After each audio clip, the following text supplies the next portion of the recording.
അപ്പോൾ ഇതാ ഞങ്ങൾ ട്രെയിനിൽ നിന്ന് ഇറങ്ങി ഫ്രഷായി ഊബറിൻ്റെ ഓട്ടോറിക്ഷ വിളിച്ചിട്ട് ഇതങ്ങനെ പോകണം. അങ്ങനെ ഡൽഹി എക്സ്പ്ലോറിങ്ങിൻ്റെ ഡേ 2.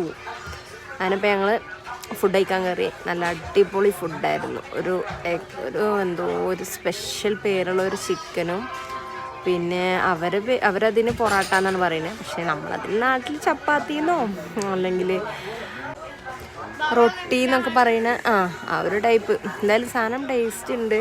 ഡൽഹിയിൽ എത്തിയതിന് ശേഷം ഞാൻ ഒരു സാറ്റിസ്ഫൈങ് ആയിട്ടൊരു ഫുഡ് കഴിക്കുന്നത് എന്നാണ്. കാരണം കുഴപ്പമുണ്ടായിരുന്നില്ല, അത്യാവശ്യം നല്ല ഫുഡായിരുന്നു. അപ്പോൾ അതിപ്പോൾ ഞങ്ങൾ ഫുഡൊക്കെ കഴിച്ച് കഴിഞ്ഞിട്ട് പിന്നെ ഞങ്ങൾ ഒരു ഊബർ ബുക്ക് ചെയ്തിട്ട് ഇതങ്ങനെ പോയിക്കൊണ്ടിരിക്കണം. അങ്ങനെ ഇവിടുത്തെ റോഡൊക്കെ അടിപൊളിയാണ്. നല്ല നല്ല സ്പേസുള്ള നല്ല ഒരുപാട് ട്രാക്കുകളൊക്കെ ഉള്ള റോഡാണ്.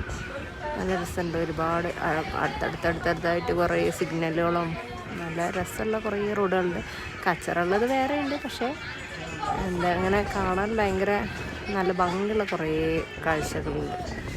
ഞങ്ങളിതൊക്കെ ഇങ്ങനെ എക്സ്പ്ലോർ ചെയ്തിങ്ങനെ പോകണം. ഞങ്ങൾ അടുത്ത ലൊക്കേഷൻ എവിടെയാണ് കാണുന്നത് എന്നുള്ളത് അടുത്ത വീഡിയോയിൽ കാണും. അപ്പോൾ സ്റ്റേ ട്യൂൺ, സബ്സ്ക്രൈബ് ചെയ്യുക എല്ലാവരും.